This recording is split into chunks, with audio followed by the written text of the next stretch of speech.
Shriram Samarth नामस्मरणाची support system भाग क्रमांक 101. Doctor Manohar Vartikar यांनी लिहिलेला आजारपण आणि श्री महाराज अतिशय सुंदर लेख आपण पाहूयात. एक थोर साधक रस्त्यात कोणाचा तरी धक्का लागून पडले. त्यांनी घरी आल्यावर श्री महाराजांच्या कानी ही गोष्ट घातली. त्यांना पडल्याबरोबर पहिला कोणता विचार आला होता असे वाणीरूप श्री महाराजांनी विचारता ते म्हणाले, कुठे फ्रॅक्चर वगैरे नसले म्हणजे मिळवले. श्री म्हणाले, याचा अर्थ अजून देहबुद्धी पुरती सुटली नाही. काही वर्षांनी पुन्हा असेच घडले. त्यावेळी त्या साधकांनी सांगितले, महाराज पडल्याबरोबर प्रथम आपलीच आठवण आली. त्याबरोबर श्री महाराज म्हणाले, माझी आठवण झाली त्यापेक्षा नामाची आठवण व्हावयास हवी. आज अचानक हे आठवायचे कारण म्हणजे घरात काही आजारपण आलं की आपण लगेच डिस्टर्ब होतो. लगेच बरं झालं तर ठीक, नाहीतर या डॉक्टरला भेट त्या डॉक्टरला भेट सुरू होतं. आणि तरीही आजारपण सुरू राहिलं की मग श्री महाराजांना प्रार्थना सुरू होते. वस्त्रहरणाच्या वेळी द्रौपदीला श्रीकृष्णाने सांगितले, मी इथेच उभा होतो, पण तुला आपले पती अगदी भीष्म पितामहही मदत करतील असे वाटत होते. पण शेवटी कोणीही मदत करायला येत नाही असे वाटल्यावर तू जीवाच्या आकांताने मला हाक मारलीस. त्याबरोबरच मी धावून आलो. आपलेही असेच होत नाही का? खरं तर श्री महाराजांनी हे आजारपण आणलंच कशाला इथपासून सुरुवात होते व निदान आता हे आजारपण ते दूर का करीत नाहीत असे म्हणण्यापर्यंत आपली पाळी येते.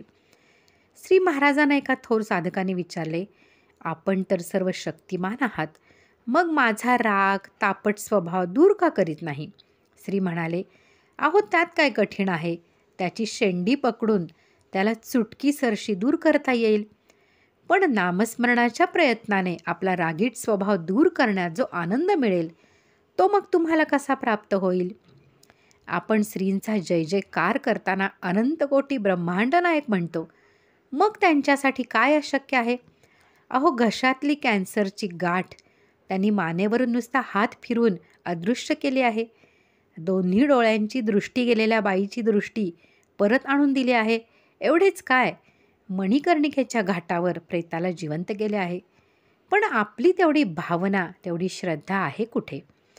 आजारपण लांबले की आपण सकाळ दुपार संध्याकाळ महाराजांना बरं करण्यासाठी प्रार्थना करतो. महाराज म्हणतात, भाव ठेवा रामापायी कोणा मागू नका काही. पण तरीही मागायचे झाले तर आईकडे किंवा गुरुकडे मागायला हरकत नाही. पण लगेच पुढे म्हणतात, मला सर्व कळते असे तुम्हाला वाटते ना? माझ्या इच्छेनेच सर्व घडते याची तुम्हाला खात्री आहे ना? मग मला काही सांगायची तुम्हाला इच्छाच का व्हावी? माऊली आपल्या लेकराचे कधी वाईट करेल का? आपण आपल्या आजारपणाबद्दल खरं तर काही सांगायची आवश्यकताच नाही. पण तरीही राहवत नसेल तर एकदा त्यांच्या कानावर घातले म्हणजे पुरे झाले. पुन्हा पुन्हा आपण त्यांना सांगतो याचा अर्थ त्यांना नीट समजले नसावे, ते विसरत असावे किंवा त्यांच्या लेखी आपण शून्य आहोत. तुम्हाला वाटते का की यापैकी एकही कारण बरोबर असेल म्हणून?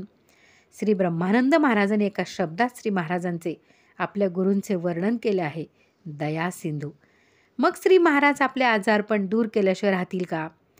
एके ठिकाणी श्री महाराज म्हणतात, आपण दुतर्फा झाडे असलेल्या रस्त्याने एका दिशेने जात असलो तर काही झाडे आपल्या डाव्या बाजूला असतात तर काही झाडे आपल्या उजव्या बाजूला येतात.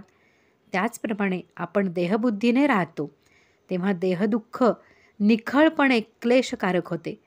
परंतु आत्मबुद्धीने राहू लागलो तर तीच दुःखे आपले प्रारब्ध संपवित आहेत व ती देण्यात भगवंताचा हेतू चांगलाच असला पाहिजे या विचाराने तशी दुःखदायक न वाटता एका वेगळ्याच अर्थाने का होईना पण सुखद वाटतात. आपले आजारपण हे आपले प्रारब्धाचे भोग आहेत. ते दूर करणे म्हणजे आपले अहित करणेच होय. ते भोगून संपवणेच योग्य. मग ते दुःखी मनाने भोगण्यापेक्षा आनंदाने भोगता आले तर? त्यासाठीच श्री महाराजांच्या चरणी दृढ विश्वास आणि नामस्मरणाची सवय लावून घेणे आवश्यक आहे असे वाटते. डॉक्टर मनोहर वर्टीकर यांनी हा लेख लिहिलेला आहे. त्यांना मनापासून नमस्कार, धन्यवाद. श्रीराम जय राम जय जय राम.